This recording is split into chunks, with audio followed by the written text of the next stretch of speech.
Yo, what is good, YouTube, and welcome back to another JC2K video. In today's video, we are going to be ranking the top 10 must-have cards in NBA 2K24 MyTEAM. These are the cards that, in my opinion, are the most important to get on your squad based on their value, how good they are, their positional importance, things of that nature. Y'all will see what I mean as I progress through the video. But before we hop into the video, if you haven't already, make sure you hit that subscribe button. Help me push towards the 20,000 subscriber mark on the channel. I upload every single day. Tons of consistent daily MyTEAM content. I'm uploading pretty much a minimum of 5 videos a day, if not several more than that sometimes. So would really appreciate if y'all do subscribe. I'm trying to hit that by the end of the month of February, 20K, and it's going to require about 60 subs a day. So would really appreciate it if y'all do subscribe. Without further ado, let's hop right into it. Going to start off at the number 10 spot. Y'all are going to notice the last couple guys are more expensive. These guys I think are hugely impactful cards. They're just really pricey. So a guy like Oscar Robertson, who in my opinion is the best point guard in the game, but he's 240K.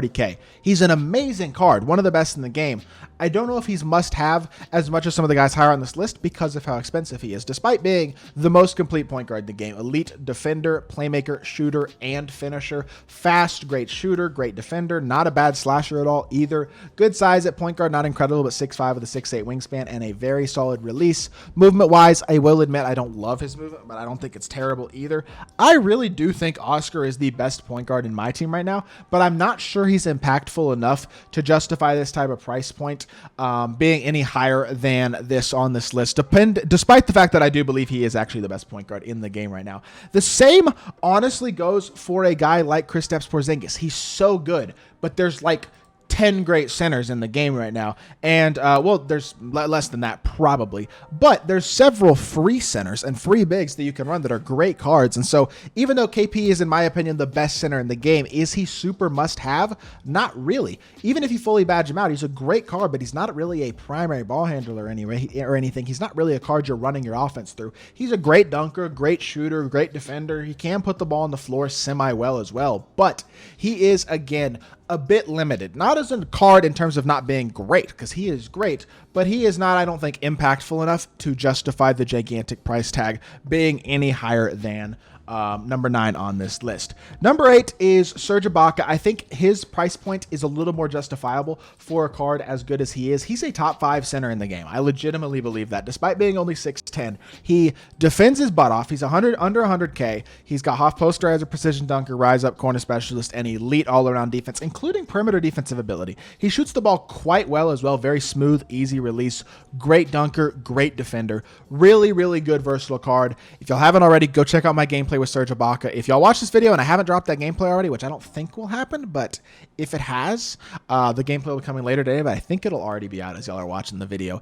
Either way, he does everything except for playmake that you need at the center spot. I think he's an incredible card, and I truly do believe his value is some of the best in the game. Now, at the number 7 spot, I'm going to go with Dante DiVincenzo. I just think an 84,000 MT point guard who's a top 3 PG in the game, that type of value, I mean, for what? A third of the price of an Oscar Robertson. He may not be quite as good of a card as Oscar Robertson, but he's still great. He still defends very well. He's a solid slasher, good playmaker, very good shooter, has the important badges that he needs. I think he's a really good card. And even if he isn't quite as good as Oscar Robertson is, his value makes it so where I think he is higher on this list and more of a quote-unquote must-have, I guess. Now, the lowest overall card in this list is Peyton Watson, but he's only 21 KMT, and I think he's the best budget card in my team right now. Just an absolutely elite card for 21 KMT with a great release. Super complete stats in terms of 90 speed, 93 ball, 85 driving dunk, versatile defender, can guard on the perimeter and the interior, has anchor, clamps, glove, interceptor, pick dodger, pogo stick, post lockdown, speed booster, handles for days, unpluckable, blow by on Hoff, great complete shooting badges, really only missing Agent 3. Finishing badges are also great. His release is on quick, it's very smooth. MJ dribble style is one of the better ones. His drag back is great. His behind the back is very solid. Normal fade is a very good fade. Overall, he's just one of the more complete cards at the shooting guard position in the game, period, let alone budget cards. 21K for him is an incredible value in my opinion. Now, y'all are going to notice something interesting about the guy that I put at number 5. He's one of the most expensive cards in the game still, and it's Kobe Bryant. I do believe Kobe is still the best card in the game. I just think his shot creation combined with his release is a bit unmatched. Now, it's becoming closer to being matched. I'm not going to disagree with that. There are some cards, especially recently, that have dropped that are really, really good. Even at the shooting guard position, guys like Scottie Pippen, Dr. J, Paul George, Vince Carter, even that Peyton Watson, they're all great.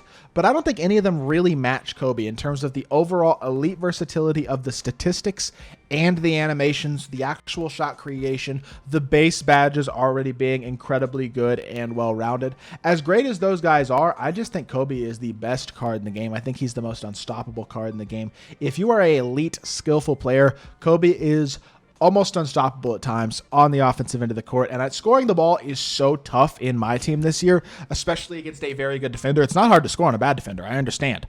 Scoring against elite defense this year is really hard. And Kobe is one of the few guys who makes that a lot easier. Despite how expensive he is, I do believe he is one of the most must-have cards in the game, and he does crack the top 5. Now, y'all are going to notice a common theme about this top 4, and I'll just tell you what the theme is right now.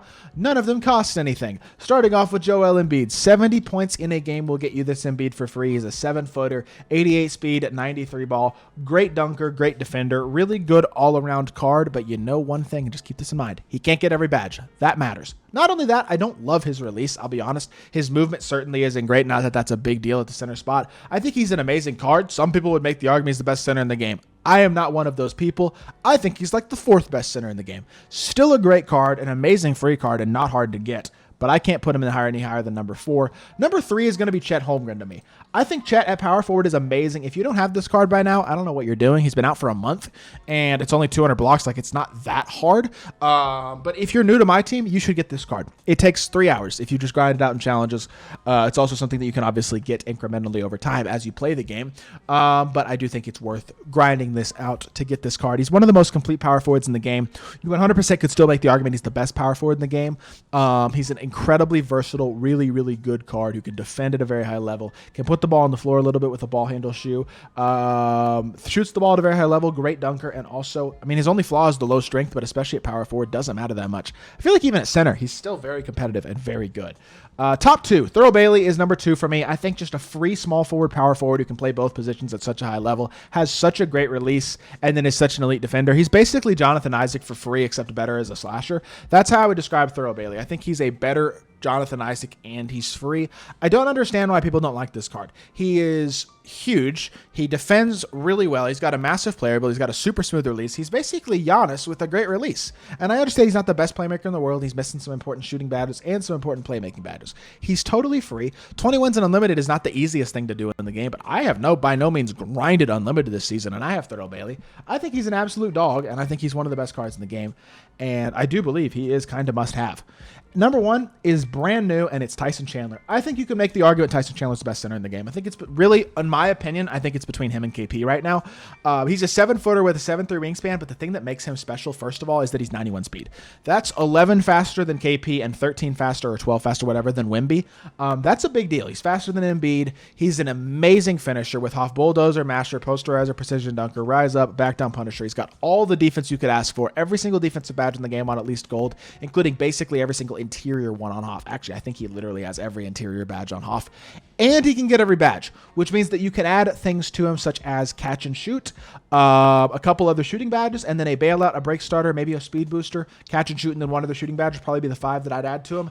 Add a shoe that boosts up his 3-ball, but his release honestly isn't terrible. And yes, he's not a shot creator, but he's not the worst shot creator in the world either. He can actually put the ball on the floor with a ball handle shoe and Coach Mike D'Antoni. So Tyson Chandler, legitimately, you could make the argument that he is the best center in the game. I think it is between him and KP, and the fact that he is completely free, he is an absolutely amazing mode reward, and 2K deserves a lot of credit for dropping him as the new mode reward for this season. I think 2K is doing such a great job with content right now, man, and I really do enjoy playing the game for the most part right now. I'm a big fan of what they've been doing as of late, and I do think the fact that there's as many good free cards as there are is a big reason as to why I am enjoying the game right now. And yeah, I think there's a great mix right now as well of free cards that are really good and very usable, in addition to a lot of other good budget cards and expensive cards that are on this list as well. But regardless, that's my list. Let me know what y'all think in the comment section down below. If you did enjoy the video, make sure you hit that like button, leave a comment, and subscribe. I'll be back with more 2K content very soon, and I appreciate y'all. Peace.